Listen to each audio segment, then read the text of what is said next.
আল্লাহ পাক জিব্রাইল আমিনকে পাঠাইছে, জিব্রাইল তাড়াতাড়ি করে আমার বন্ধুকে যায় নিউজ দাও। জিব্রাইল আমিন রুকুতে আইসা আমার নবীরে কয়, নবী গো রুকু থেকে মাথা উঠায়েন না, কারণ আপনার আলী এখনো নামাজে শরীক হতে পারে নাই। মাথা উঠায়েন না গো নবী, আপনার আলী এখনো আপনার সাথে শরীক হতে পারে নাই। আমার আল্লাহর আদেশ, আলী রুকুতে শরীক না হওয়া পর্যন্ত আপনি রুকু লম্বা করেন। এই কথা বইলা জিব্রাইল দাঁড়ায় রইছেন। নবীজি রুকু লম্বা করতেছেন। নামাজের ভিতরে তো নবী আর কোনো প্রশ্ন করতে পারেন না। নবীজি লম্বা করতেছেন। হযরত আলী তিনি মসজিদে নববীতে শামিল হলেন। আল্লাহর নবীকে আয়েশা তিনি রুকুতে পেয়ে গেলেন। রুকু পাওয়া মানে রাকাত পাওয়া। রুকু পাওয়া মানে কি? রুকু পাওয়া মানে রাকাত পাওয়া। হযরত আলী তিনি রাকাত তো পেয়ে গেলেন। নামাজ শেষ হওয়ার পর আল্লাহর নবী ডাক দিলেন মিম্বরে বৈশা, আলী এইদিকে আসো। হযরত আলী আল্লাহর নবীর কাছে আসা মাত্রই নবী জিজ্ঞেস করেন, আলী আজকে নামাজে আসতে দেরি করলা কেন? হযরত আলী বলেন, নবী গো কই বেশি দেরি হয় নাই, আমি তো আপনাকে রুকুতে পাইছি। আল্লাহ নবী কই, আলী কেমনে রুকু পাইছো খবর আসেনি? ঘটনা তো হলো এই, জিব্রাইল আমারে রুকু লম্বা করতে বলেছে তুমি শরীক হওয়ার জন্য।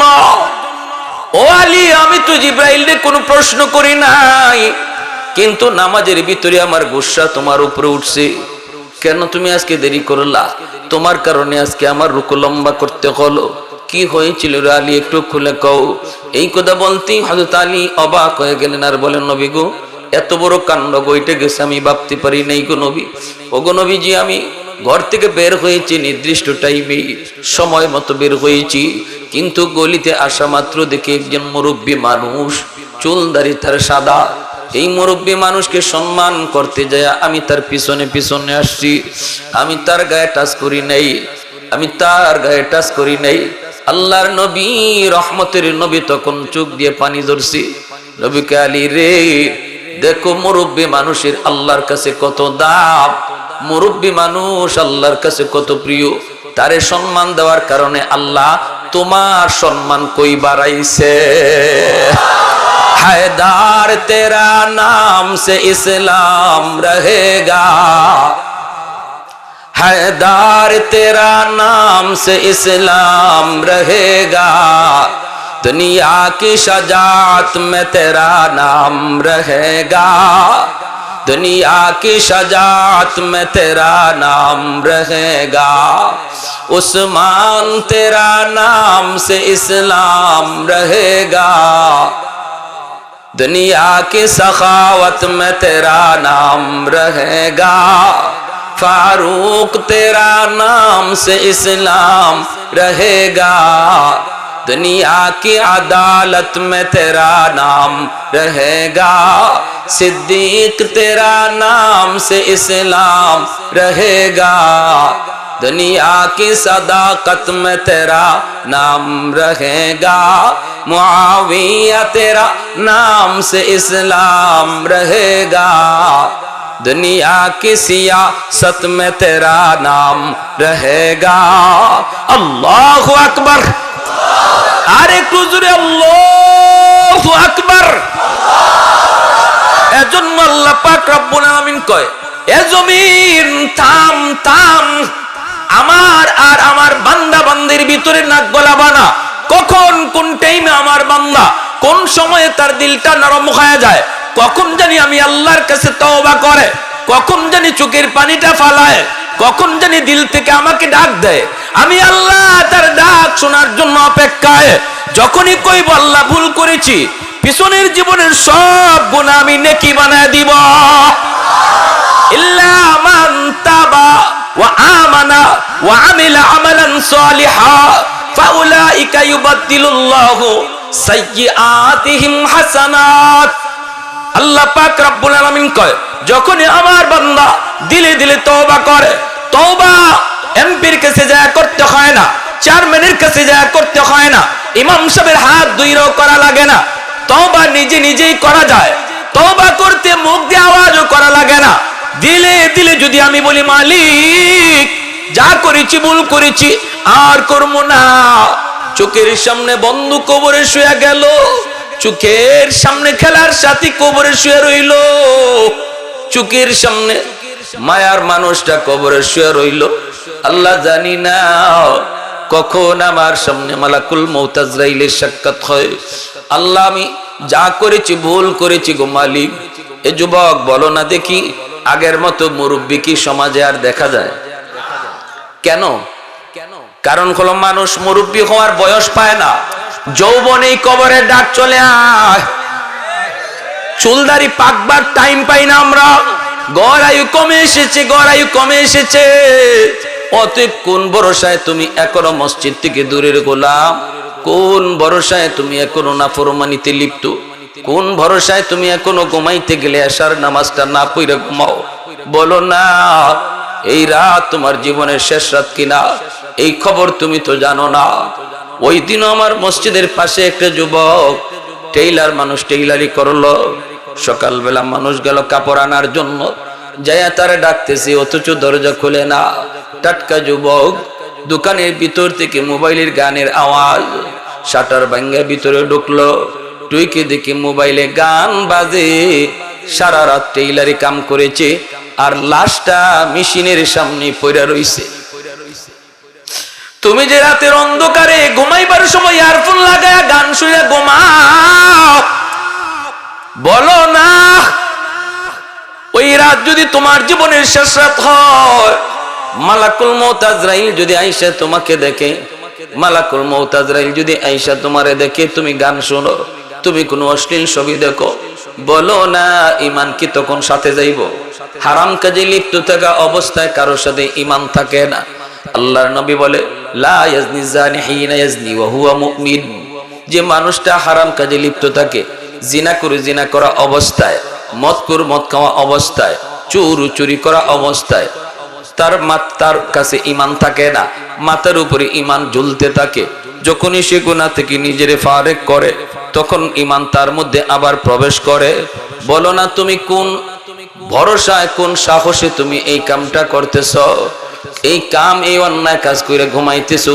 যদি আজরাইল এই রাতেই তোমার জান কবজ করার জন্য আসে, মুসলমানের ঘরে জন্ম নিয়েও ঈমান সাথে নিয়ে যাওয়া যাবে। এজন্য বলতেছি আল্লাহ কই জমিন আমার বান্দা বান্দি দিনে তওবা করবে আমি দিনে কবুল করব, রাতে তওবা করবে রাতে কবুল করব, সকালে তওবা করবে সকালে কবুল। শুধু কবুল তা না, তার পিছনের সব গুনাহ মাফ কইরা, গুনাহ যদি পাহাড় পরিমাণ হয়, গুনাহ যদি পাহাড় পরিমাণ হয়, পাহাড় পরিমাণ নেকি আল্লাহ বানায় দিবে। গুনাহ যদি সাগর পরিমাণ হয়, সাগর পরিমাণ নেকি আল্লাহ বানায় দিবে। ইল্লা মান তাবা ওয়া আমানা ওয়া আমিলা আমালান সালিহা ফাউলাইকা ইউবাদদিলুল্লাহু সাইয়্যাতিহিম হাসানাত। আল্লাহ নিজে ঘোষণা দিয়েছেন তওবাকারীর তওবার কারণে আল্লাহ পাক আমলনামার গুনাহগুলিকে আল্লাহ নেকি দ্বারা বদলায় দেয়। তাহলে গুনাহ যত বেশি, তওবার কারণে তত নেকিও হয়ে যায় তত বেশি, ঠিক না? গুনাহ যদি নেকি হয়ে যায় তাহলে যার যত গুনাহ আছে, বেশি যদি গুনাহ হয় তো বেশি নেকিও তো হয়ে গেল। এজন্যই আত-তাইবু মিনাজ যামবি কামান লা যামবা লাহ, ও কামা ক্বালা নবী আলাইহিস সালাম, নবী যে বলেছেন তওবাকারী আমলনামায় কোনো গুনাহই থাকে না। আর তওবার সাথে সাথে আল্লাহ ওই মানুষটারে গুনাহগারের তালিকা থেকে নাম কাইটা আল্লাহর ওলির তালিকায় নাম উঠায় দেয়। সব জিনিসের সময় লাগে, আল্লাহর ওলি হইতে সময় লাগে না।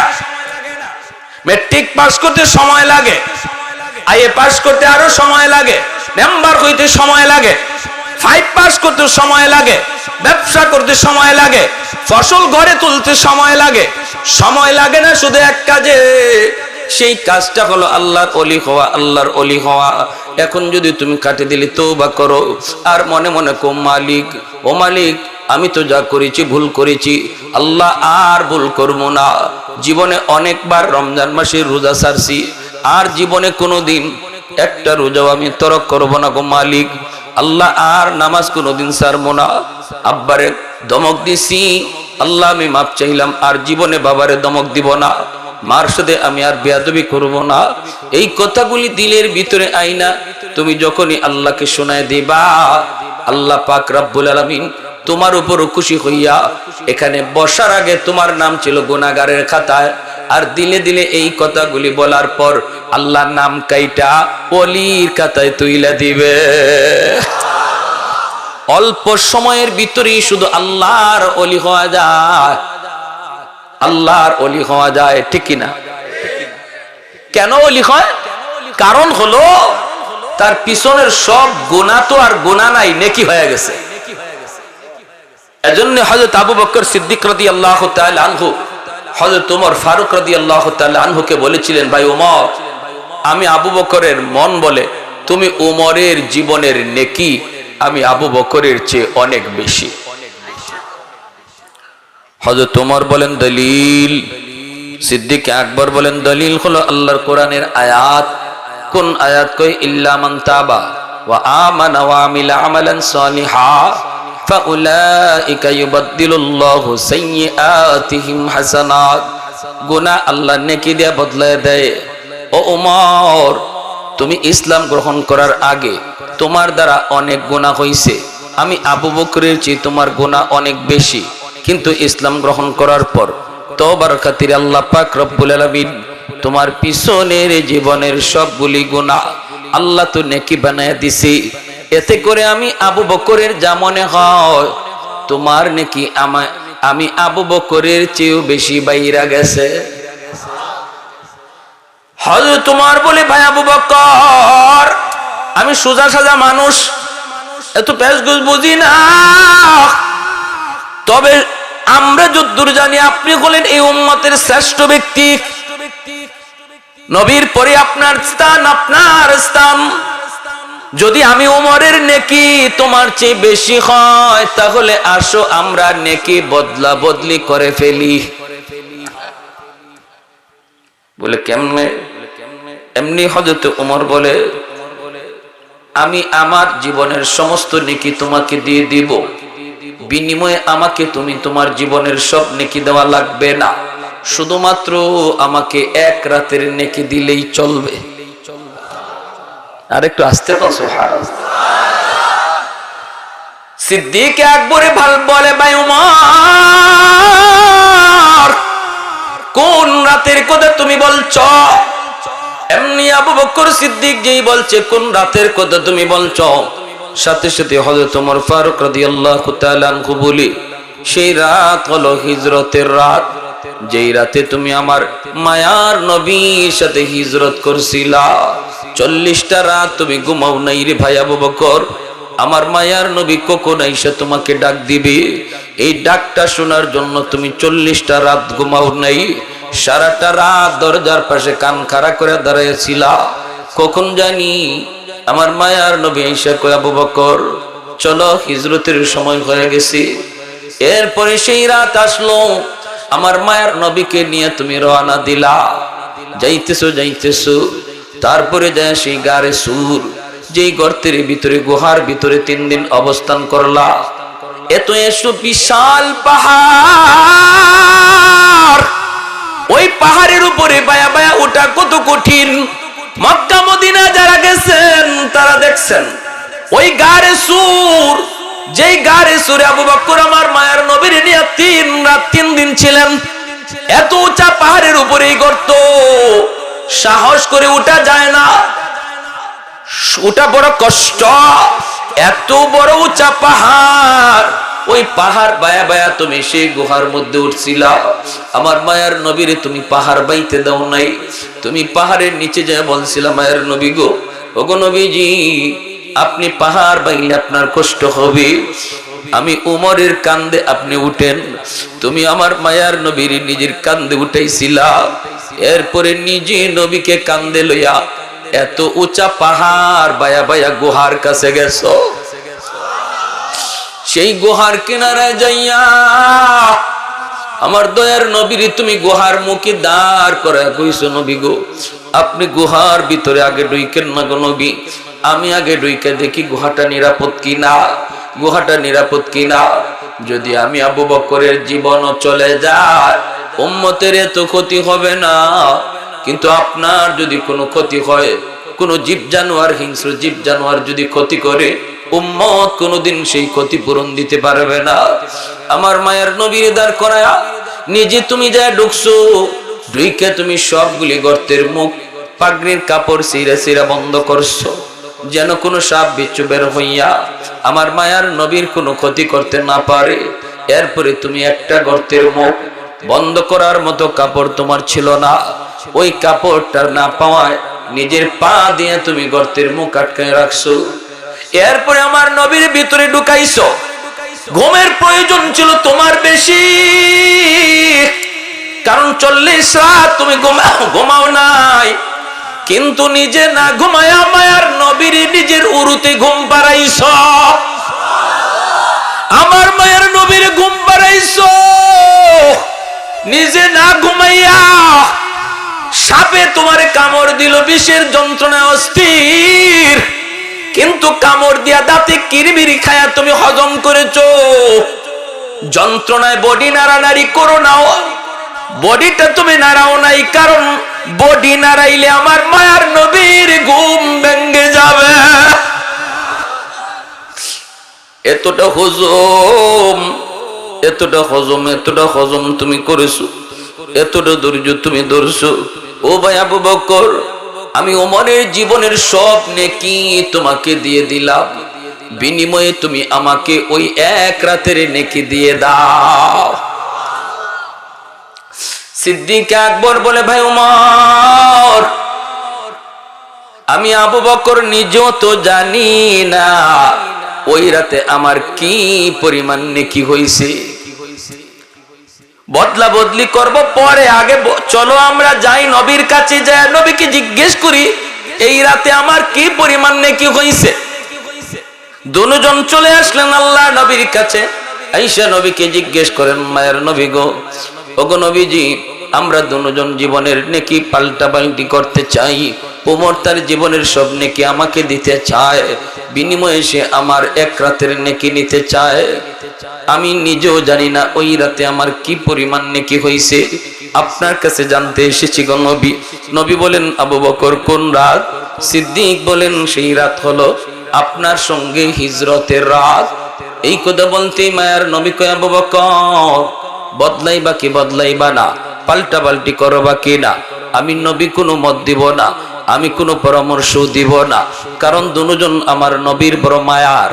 নবী কোন সিদ্ধান্ত দিবেন আর কে খুশি হয় কে বেজার হয়, এজন্য নবী কয় না, আমি কোনো সিদ্ধান্ত দেব না, সিদ্ধান্ত তোমাদের। দুজন হলেন মায়ার নবীর ডান হাত বাম হাত, নবীর পরম বন্ধু। আজও আমার নবী রওজায়ে আতহারে দুই বন্ধুকে নিয়ে চিরনিদ্রায় শুয়ে আছেন।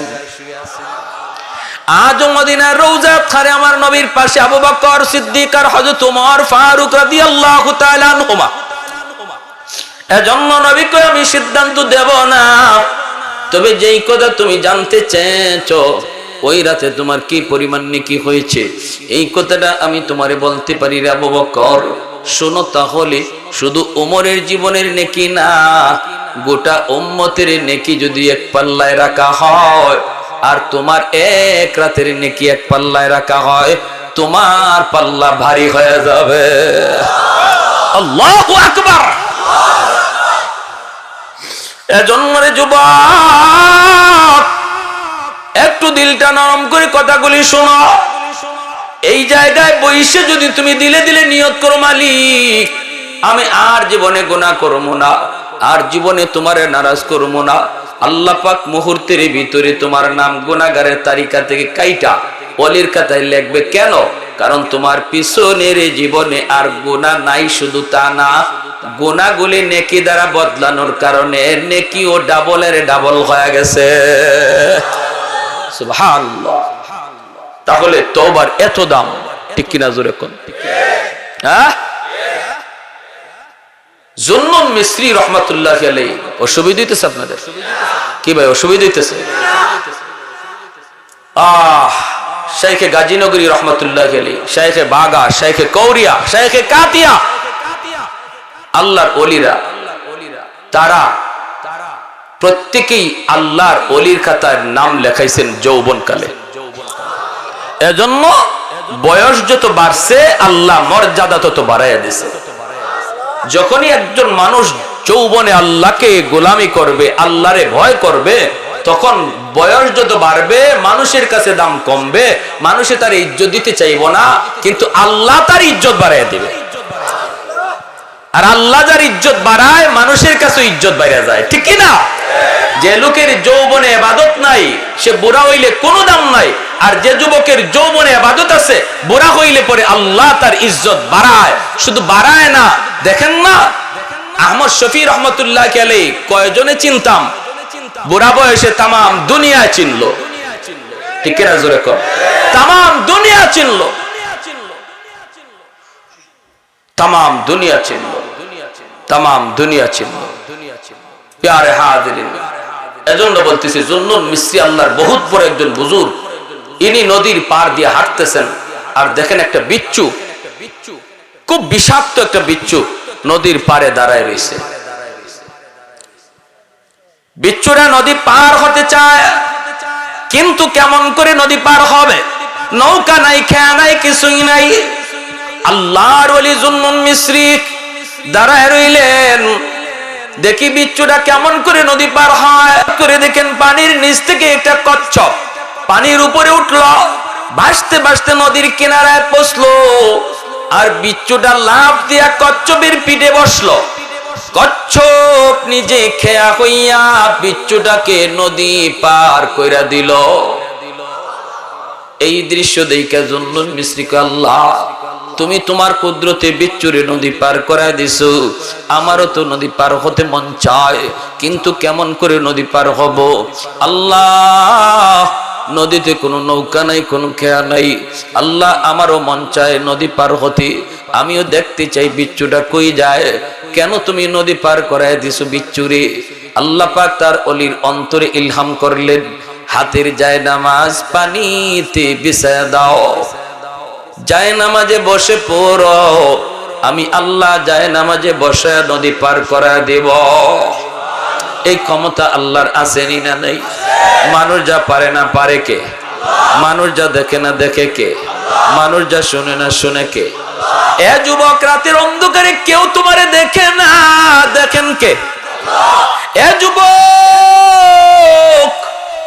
মা দেখলো না বাবা দেখলো না উস্তাদে দেখলো না চেয়ারম্যানে দেখলো না মেম্বারে দেখলো না দেখলো কে আরেকটু জোরে কেউ দেখলো কে এই ভয় যার অন্তরের ভিতরে আছে রাতের অন্ধকারেও জিনাবি বিচার করতে পারে না রাতের অন্ধকারেও মানুষের মাল চুরি করতে পারে না রাতের অন্ধকারেও সে আরেকজনের সম্পদ নিতে পারে না ঠিক কিনা জোরে কান জুন্নুন মিসরি আল্লাহর ওলি নদী পার হয়ে গেলেন জায়নামাজে বসে বসে নদী পার হয়ে গেলেন তিনি বিচ্ছুর পিছনে পিছনে যাইতেছেন আর শুধু লক্ষ্য করেন বিচ্ছু কোন দিকে যায় হঠাৎ করে দেখেন হাওরের মাঝখানে একটা গাছ গাছের নিচে একটা যুবক মনের আনন্দে ঘুমাইতেছি এ যুবক একটু দিলটা নরম করে কথাটা শোনো এত দূর থেকে এসেছি শুধু তোমার কলিজায় কিছু কথা দেওয়ার জন্য যদি এই মাহফিল থেকে অন্তত দিলটা নরম করে উঠতে পারো আমাদের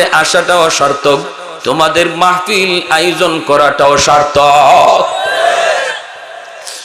আল্লাহর ওলি তিনি তাকায় দেখেন যুবক গাছের নিচে ঘুমায় বিচ্ছুটা ওই যুবকের দিকেই যাইতেছে দ্রুত তিনিও বিচ্ছুর পিছনে পিছনে গেলেন যায় দেখেন মাথার পাশেই একটা বিষাক্ত সাপ ফনা ধরে আছে যে কোনো মুহূর্তে যুবককে দংশন করবে যে কোনো মুহূর্তে যুবককে কামড় দিবে এমনি বিচ্ছুটা যায় আর দেরি করলো না লাফ দিয়া সাপের মাথায় উঠলো ওইটাই সাপটারে কামড় দিল সাপের কামড় খাইয়া সাপ বিচ্ছুর কামড় খাইয়া মুহূর্তের মধ্যেই সাপটা মারা গেল আল্লাহু আকবার সাপ আইছিল যুবকের ক্ষতি করতে আল্লাহ যুবককে বাঁচাইছে তার কুদরতে ঠিক না আল্লাহর ওলি কই, যুবক, ও যুবক, ঘুম থেকে উঠো।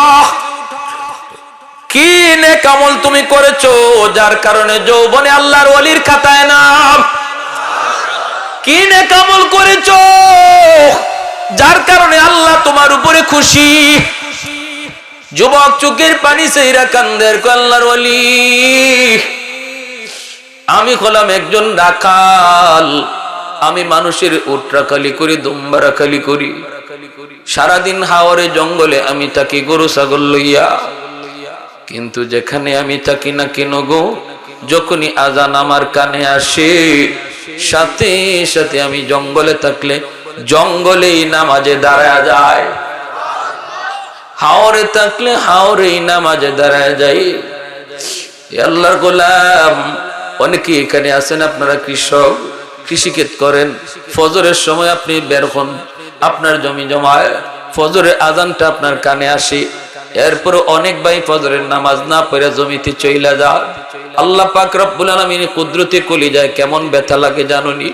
আল্লাহকে, বান্দারে ফুঞ্জি দিলাম আমি আল্লাহ তোরে, সুস্থ দুইটা হাত আমি আল্লাহর দেওয়া ফুঞ্জি, সুস্থ দুইটা পা আমি আল্লাহর দেওয়া ফুঞ্জি, সুস্থ দুইটা চোখ আমি আল্লাহর দেওয়া ফুঞ্জি, সুস্থ একটা বিবেক আমি আল্লাহর দেওয়া ফুঞ্জি। আমার দেওয়া ফুঞ্জি দিয়ে তুই আমার ডিউটি পালন করলি না, আরেকজনের ডিউটি পালন করতে গেলি। আল্লাহ কষ্ট পায়, আল্লাহ কষ্ট পায়। আল্লাহ ডাক দেয়, ইয়া আইয়ুহাল ইনসান মা গাররাকা বিরাব্বিকাল কারীম। বান্দা, তোরে কে আমি আল্লাহ থেকে ভুলাইয়া দিল? বান্দারে, কে তোরে আমি আল্লাহ থেকে তো ভুলাইয়া দিল? মায়ের পেটে আমি আল্লাহ তোরে পাললাম, আমি খাওয়াইলাম। তোর দাঁত ছিল না, আমি আল্লাহ তোরে দাঁত দিলাম। তোর মুখ ছিল কিন্তু খাইতে পারতি না, আমি আল্লাহ তোরে খাওয়ার শক্তি দিলাম। কান ছিল, সব কথা শুনতি না, আমি আল্লাহ তোরে শোনার ক্ষমতা দিলাম। হাত ছিল, ধরার ক্ষমতা ছিল না, আমি আল্লাহ তোরে ওই শক্তি দিলাম। পা ছিল, হাঁটার ক্ষমতা ছিল না, আমি আল্লাহ তোরে হাঁটার ক্ষমতা দিলাম। আজ তোরে কে আমি আল্লাহ থেকে ভুলায় নিল? কোন জিনিস তোকে আমার থেকে ভুলায় দিল? এই বইল আল্লাহ বান্দার পিছনে পিছনে কুদরতি হাতে ডাকে, বান্দা যাইস না, যাইস না, আয় আমি আল্লাহর কদমে দুইটা সেজদা দিয়া যা, দুইটা রাকাত ফজরের নামাজটা পড়া তুই হাওরে যা। যখনই তুমি ফজরের নামাজটা পড়া তুমি হাওরে গেলা, আল্লাহ তোমার উপরে খুশি হয়ে গেছে। কারণ আল্লাহ নিজে কইছে, বান্দা ফজরের নামাজটা পড়ছো, এখন তুমি বের হয়ে যাও। ফাইদা কুদিয়াতিস সালাত ফান্তাশিরু ফিল আরদ ওয়াবতাগু মিন ফাদলিল্লাহ। আমার বিধান ফরজ আদায় করেছো, এইবার তুমি জমিতে যাও, বাজারে যাও, দোকানে যাও, চাকরির টেবিলে যাও, রিজিক অন্বেষণ করো। আল্লাহর হুকুম মানতে তুমি জমিতে গেছো, জমিতে যায় তুমি জমির কাম শুরু করেছো, নিয়ত করেছো আল্লাহ জোহরের আজান হলে আবার জমির আইলেই নামাজে দাঁড়ায় যাব। যখনই তুমি ফজর পইরা জোহরের নামাজটাও তুমি জমির আইলে দাঁড়ায় গেছো, আল্লাহ পাক ফেরেশতাদেরকে কয়, ফেরেশতারা তাকায় দেখ, আমার বান্দা এত ব্যস্ততার ভিতরেও আমি আল্লাহর হুকুম বলে না। দেখ দেখ, আমি আল্লাহ তোদেরকে পেট দেই নাই, আমি তোদেরকে বিবি বাচ্চা দেই নাই, এজন্য তোদের জমি জমা করা লাগে না। তোমরা ফেরেশতারা 24 ঘন্টা আমার জিকির করো, কারণ তোমাদের বউ বাচ্চা নাই, তোমাদের পেট নাই, খাওয়ানো লাগে না। আমি আমার বান্দারে পেট দিছি, খাওয়ানোর চাহিদা তার আছে, বিবি বাচ্চার জিম্মাদারি আছে। এত জিম্মাদারি থাকার পরেও দেখ আমার বান্দা আমাকে ভুলে নাই। অতএব ফজর থেকে নিয়ে জোহর পর্যন্ত যতটুকু সময় সে জমিতে কাম করছে, এতটুকু সময় নফল তসবির ভিতরে ঢুকায়া দাও। তোমরা যতক্ষণ তসবিহ জপো, এইভাবে আমার বান্দার টাইমটারও তসবিহ জপার ভিতরে ঢুকায় দাও, নফল বন্দিগির ভিতরে ঢুকায় দাও। অতএব আমার ভাই, জমি জমার কাম কইরো তুমি আল্লাহর ওলি হইতে পারবা, জমি জমার কাম কইরো আল্লাহর ওলি হইতে পারবা। শুধুমাত্র আরেকজনের জমির আইল কাইটো না, আইল কাইটো না, আরেকজনের ফানি নিজের জমিতে নিও না। আল্লাহরে ভয় কইরো। ফানি নেওয়ার সময় কেউ দেখলো না, দেখলেন কে? আরে কুজুরে বলো কে? এতটুকু অন্যায়ের কারণে তুমি আল্লাহরে নারাজ করে ফেলেছো। শুধুমাত্র আল্লাহর ভয় অন্তরে নিয়ে যদি চলতার, নাম ছিল ওলির খাতায়। না যুবক, এমনটা কইরো না আই কাইটা তুমি হয়তো 100টা জমি নিলা, 7 তবক জমিন আল্লাহ হাসরের মাঠে তোমার গলায় লটকাইয়া দিব। 10টা দুনিয়ার সমান জান্নাত তুমি হাতছাড়া করবা। এক জাররা পরিমাণ মাটির জন্য 10 দুনিয়ার সমান জান্নাত তুমি হাতছাড়া করতেছো। এ বুদ্ধিমান না বোকা? এজন্যরে যুবক, জুলকারনাইন আর তোমার तमाम দুনিয়ার বাদশা ছিলেন, तमाम দুনিয়ার বাদশা। মৃত্যুর সময় কয় আমাকে তোমরা কবরে যখন নিয়ে যাবা, কাফনের বাহিরে আমার 2টা হাত বের করে রাখো। মানুষেরা কয় কেন, কি জন্য? দুনিয়ার মানুষে মেসেজ দিতে চাই আমি দুনিয়ার বাদশা ছিলাম, কিন্তু কবরে যাইতেছি খালি হাতে। কবরে যাইতেছি খালি হাতে, এই মেসেজটা আমি দিতে চাই। এজন্য ভাই কেউ কোনোদিন কারো জমি দখল করো না। শক্তি দিয়া, ক্ষমতা দিয়া, গোষ্ঠীর বড়াই দিয়া দুর্বলের উপরে কোনোদিন জুলুম করো না। বহুত বড় নিয়ামত তুমি হারাইবা সামান্য কিছু পাওয়ার জন্য। বৃহৎ তোমার পাওয়া হাতছাড়া হয়ে যাবে। ভাইরা, বন্ধুরা, যুবক ডাক দেয়া কয় আল্লাহর ওয়ালি, আমি হাওরে থাকলেও হাওরে নামাজে দাঁড়ায় যাই, আর এখন যখন ঘুমাইতে যাব, গাছের নিচে যখন আমি ঘুমাইতে যাব, তখন আল্লাহকে ডাক দেয়া কই মালিক, ঘর থেকে বের হওয়ার সময় আমি আল্লাহর নাম লইয়া বের হই। তুমিও যখন ঘর থেকে বের হবা এই দোয়াটা পড়বা, বিসমিল্লাহি তাওয়াক্কালতু আলাল্লাহ লা হাওলা ওয়ালা কুওয়াতা ইল্লা বিল্লাহিল আলিয়্যিল আযীম। আল্লাহ তোমার উপর ভরসা করে বের হলাম।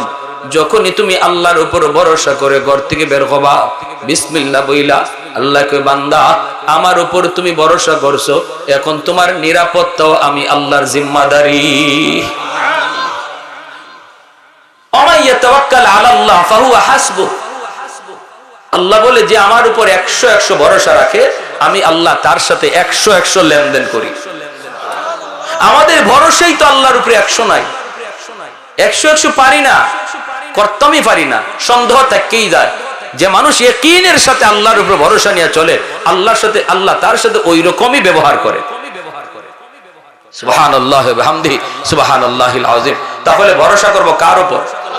আরো জোরে বলেন, কার উপর? ঘর থেকে বের হব কার নাম লইয়া? কার নামে? আল্লাহর নামে। যুবক, আমি যখন ঘুমাইতে যাব তখন কইতেছি আল্লাহ আমি ক্লান্ত পরিশ্রান্ত, আমি একটু আরাম করব, কিন্তু মালিক কোন ভরসা আরাম করি? আল্লাহ কোন তো আমার এখানে তো কেউ নাই, আপন বলতে কেউ নাই, যদি বিপদ আপদ আয় বাঁচাইবার কোনো লোক নাই। আল্লাহ তোমার উপর ভরসা করে আমি ঘুমাইলাম। এই বইলে আমি ঘুমাইছিলাম। আল্লাহর ওলি জুন্নুন মিসরি কয় তুমি যে আল্লাহর উপরে 100 ভরসা করে ঘুমাইছো, এজন্য আল্লাহ তোমাকে 100 নিরাপত্তা দিছে। ইল্লাল্লাযীনা আমানু ওয়া আমিলুস সালিহাত ফালাহুম আজরুন গায়রু মামনুন। এজন্য আল্লাহ পাক রব্বুল আলামিন কয় তুমি যখন যৌবনে ইবাদত করবা না, যৌবনে তুমি যেইভাবে এইভাবে খুশি চলছো, যা খুশি তা করছো, ক্ষমতার বাহাদুরি দেখাইছো, মানুষের উপরে জুলুম করেছো, মসজিদে তোমারে পাওয়া গেছে না, অন্যায় কাজে তোমারে দেখা গেছে, বয়স যখন বাড়বে মানুষ তোমারে কোনো দাম দিবে না, বউ তোমারে দাম দিবে না, সন্তান তোমারে দাম দিবে না, মানুষও কইব মিয়া আস্তে কথা কও, এখন আর আগের মতো শক্তি নাই, এত পাওয়ার দেখাও না, বউ কইব তুমি কথা কম কও, বুড়া হয়ে গেছো কম বুঝো, পোলায় কইব আব্বা তুমি কথা কম কও, আগের মতো তোমার বুঝ নাই। কিন্তু আল্লাহ কয় তুমি যদি যৌবনে আমার খাঁটি গোলাম হয়ে থাকো, যৌবনে যদি নাম অলির খাতায় লিখে থাকো, বয়স যত বাড়বে আমি আল্লাহ শাইখে কাতিয়া, শাইখে গাজীনগরী, শাইখে আহমদ শফির মতো তোমার দাম সমাজে বাড়ায় দিব। বসা থাকবা তুমি ঘরে, ইবাদত উঠে যাবে আমল নামায়। সুবহানাল্লাহ। ঘুমায়া থাকবা তুমি ঘরে, তাহাজ্জুদের সওয়াব উঠে যাবে আমল নামায়। আব্দুল্লাহ ইবনে মুবারক রাহমাতুল্লাহ, তুমি তাহাজ্জুদ পড়তে পারতাই না, শেষ বয়সে আফসোস হইব, হায় রে শক্তি নাই, উঠতাম পারি না। এটারে আল্লাহ কত পছন্দ করে জানো? আব্দুল্লাহ ইবনে মুবারক রাহমাতুল্লাহ আলাইহি ওনার ইন্তেকালের পর ওনার একজন মুরিদ স্বপ্নে দেখে কয় হুজুর কেমন ব্যবহার হয়েছে আপনার সাথে কবরে। আব্দুল্লাহ ইবনে মুবারক কয় কি কই মুরে বাবা, আমার পাশের বাড়ির এক বাড়িওয়ালা যে আছিল কামার, লোহার কাম করত, আল্লাহ তারে জান্নাতে আমার চেয়ে উঁচা মাকাম দিয়া দিছে। কেন? জানি না, ঘুম ভেঙে গেছে মুরিদের, দৌড় দিছে ওই কামারের বাড়িতে, যে তার বিবিরে বলতেছে, বিবি গো, ও মা, তুমি একটু কও না তোমার স্বামীর কি নেকামল ছিল? কয় বেশি কিছু না, আমার স্বামী তো সারাদিন লোহা ফিটাইতো, তবে নামাজের সময় নামাজ হাতুড়ি উপরে উঠছে, আজানের আওয়াজ শুনছে আর নিচে দেয় নাই, পিছনে ফেলায়া মসজিদে। আল্লাহু আকবার। এটা সাহাবায়ে কেরামের আমল ছিল। সাহাবায়ে কেরামের ভিতরে নারীরা এমন ছিলেন, সুই উঠাইছেন, ভিতরে ঢুকাইবেন, একটা গোতা দিলে পরেই সেলাইয়ের কাম শেষ। কিন্তু যেই মাত্র সুই উঠাইছেন, আজানের আওয়াজ শুনছেন, কামটা শেষ করে লাই, এরপরে নামাজ পড়মুনে না। যেখানে শুই আছে, যেখানে সুতা আছে, এখানে হাত আটকে যেত। আগে আমার আল্লাহর হুকুম নামাজ, এরপরে কাম। আমার কাম বড় নয়, নামাজ বড়।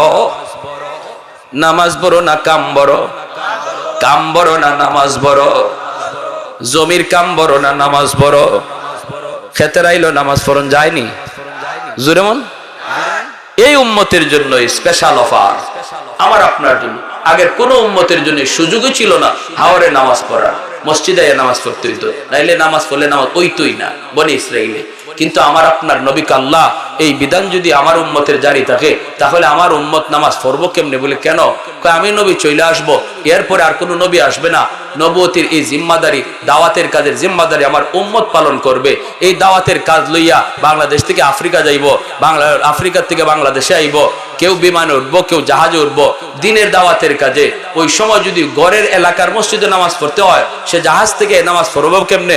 আল্লাহ আমার উম্মতের জন্য বিধান আসান করো। এমনি আল্লাহকে বন্ধু, যাও তোমার উম্মতের জন্য সারা দুনিয়ারে আমি মসজিদ বানাই দিছি। জমিতে নামাজ পড়বে, জমির আইলে নামাজ পড়বে, ওই জায়গাটারে আমি আল্লাহ মসজিদ হিসাবে কবুল করে নিব। যেখানে নামাজে দাঁড়াইবে ওই জায়গাটাই মসজিদ হিসাবে কবুল করে নিব। এটা শুধু তোমার আমার জন্যই সুযোগ। বলো না এরপরও যদি আমি আর তুমি নামাজ না পড়ি, কিয়ামতের ময়দানে আল্লাহর সামনে কেমনে মুখ দেখাবো? আল্লাহ যদি কই বান্দারে এত আসান করে দিলাম তোর জন্য নামাজের বিধানটা, যেখানে আসো সেখানে নামাজ পড়ার সুযোগ তোর ছিল, আগের উম্মতের এমন তো সুযোগ ছিল না, এরপরও কেন নামাজ পড়লি না? একটু ক, বলো আল্লাহর সামনে মুখ দেখানো যাবে? মুখ দেখানো যাবে? যুবক দেখাইবার কোনো উপায় নাই। তো আব্দুল্লাহ ইবনে মুবারক রাহমাতুল্লাহ আলাইহি এই কথা বলার পর তখন ওনার মুরিদ গেছে, যায় কইতেছে, মাগো কি আমল ছিল? তখন কইতেছে, আমার স্বামী সারাদিন কামারের কাম কইরা, লোহার ফিটাফিটি কইরা বাড়িতে যখন বিকালে আসতো, এশার নামাজটা পড়েই উনি ঘুমাই যেত। তাহাজ্জুদের সময় ঘুম ভাঙতো ঠিক, জানালা দিয়া দেখতো আব্দুল্লাহ ইবনে মুবারক তাহাজ্জুদের নামাজ পড়ে। তখন আমি দেখতাম আমার স্বামী চোখের পানি ঝরে কাঁদতো আর কইতো, মালিক আমারও তাহাজ্জুদের নামাজ পড়তে মন চায়। তোমার ওয়ালি আব্দুল্লাহ দেখো কেমন করে সেই খুশুসি টাইমে তোমারে সেজদা দিয়ে তোমারে ডাকতেছে, গো মালিক আমারও মন চায় তাহাজ্জুদ পড়ার, কিন্তু উঠতে পারি না, সারা শরীরে আমার ব্যথা। আল্লাহ আল্লাহ তুমি আমারে এজন্য পাকড়াও কইরো না। এই কথা বইলা আমার স্বামী চোখের পানি জড়ায় কাঁদতো। আল্লাহ পাক রব্বুল আলামিন তার ওই আফসোসটারে আল্লাহ এত কবুল করা করছে, আব্দুল্লাহ ইবনে মুবারক তাহাজ্জুদ পড়েও যেই সওয়াব পাইছে, এই লোক ঘুমায় তাই কেউ এর চেয়ে বেশি সওয়াব আল্লাহ দিয়া দিছে। তাহলে আমি আপনি অন্তরের ভিতরে সেই জজবা রাখা লাগবে, তলব রাখা লাগবে। রে ভাই, এক ওয়াক্ত নামাজ যদি তোমার কোনো কারণে কাজা হয়ে যায়, দিলের ভিতরে ব্যথা লাগতে হবে, হায় রে আমার নামাজটা কাজা হয়ে গেল, হায় রে আমার দ্বারা এই গুনাহটা হয়ে গেল। গুনাহ হওয়ার পর যদি অন্তরের ভিতরে অস্থিরতা জন্ম নেয়, একটু বেচাইনি বাবায়, বুঝবা তোমার ইমানটা খাঁটি ইমান, মজবুত ইমান, আল্লাহ তোমারে পছন্দ করে। আর যদি গুনাহ করার পরে তোমার অন্তরে কোনো ভাবই আসে না, পেরেশানি আসে না, বোঝা গেল ইমান নিবে নিবে অবস্থা। আমার ভাইরা, এজন্য যৌবনে আল্লাহর বন্দেগী করা দরকার, আসেনি না নাই? আর একটু জোরে কোন আসেনি না নাই? যৌবন কালে আল্লাহর ওলির খাতায় নাম লেখাইতে কারা কারা তৈয়ার? হাত উঠে আল্লাহকে দেখান। আল্লাহ তুমি কবুল করো, জোরে বলি আমিন, আরো জোরে বলি আমিন। আল্লাহ ওই যুবকগুলো যদি জমিনে না থাকতো, আসমান আমি লোহা বানায় দিতাম, জমিন আমি তামা বানায় দিতাম, এক ফোঁটা রহমতের বৃষ্টি আসমান থেকে নাজিল হতো না, আর একটা শস্যের দানাও জমিন থেকে উঠতো না, যদি ওই যুবকগুলি এখনো জমিনে না থাকতো, যারা যৌবনে আমি আল্লাহরে ভয় করে, তাদের খাতিরে এখনো আসমান থেকে বৃষ্টি পড়ে, জমিন থেকে ফসল উঠে। যেরকম সুবহানাল্লাহ।